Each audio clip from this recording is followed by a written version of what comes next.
राजस्थान में सत्ता गंवाने के बाद भी पूर्व मुख्यमंत्री अशोक गहलोत का कद कांग्रेस में बढ़ा दिया गया है।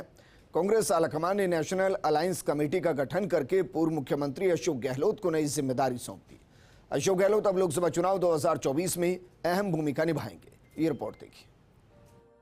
कांग्रेस के राष्ट्रीय अध्यक्ष मल्लिकार्जुन खड़गे ने अशोक गहलोत पर अपना विश्वास जताते हुए बड़ी जिम्मेदारी दी है।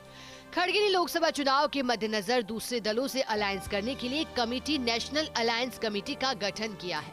इस 5 सदस्यीय कमेटी में अशोक गहलोत, मोहन प्रकाश, भूपेश बघेल, मुकुल वासनिक और सलमान खुर्शीद को रखा गया है। इस कमेटी की जिम्मेदारी है कि वह सहयोगी दलों से सीट बंटवारे पर वार्ता करेगी। इन दिग्गज नेताओं को इस कमेटी में शामिल करने का कांग्रेस पार्टी का लक्ष्य है। अगले साल होने वाले आम चुनाव में अपने वरिष्ठ नेताओं के तजुर्बे का इस्तेमाल करना है। अशोक गहलोत और भूपेश बघेल को ऐसे समय में कमेटी में शामिल किया गया है जब हाल ही में हुए विधानसभा चुनाव में कांग्रेस को राजस्थान और छत्तीसगढ़ में हार का सामना करना पड़ा। दोनों ही राज्यों में कांग्रेस की सरकार थी। बीजेपी ने यहां बड़ी जीत हासिल की। कांग्रेस की हार के बाद से ही दोनों नेताओं अशोक गहलोत और भूपेश बघेल को राष्ट्रीय स्तर पर भूमिका दिए जाने की चर्चा थी। दिल्ली में विपक्षी गठबंधन इंडिया की बैठक हुई। इस बैठक में सीट शेयरिंग पर चर्चा भी हुई।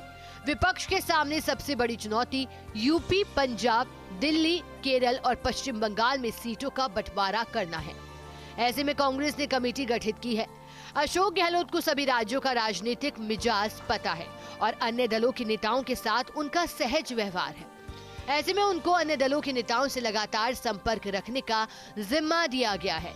यह घमंडिया ये गठबंधन बना है, ये लैंग्वेज ठीक नहीं है। इतना घमंड तो किसी को नहीं होना चाहिए। इतना घमंड किसी को नहीं होना चाहिए। देश की जनता बहुत समझदार है, कब घमंड को चकनाचूर कर दे पता ही नहीं लगेगा।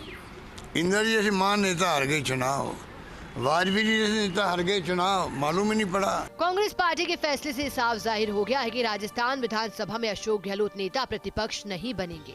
इससे पहले भी अशोक गहलोत ने नेता प्रतिपक्ष का पद लेने से इनकार कर दिया था।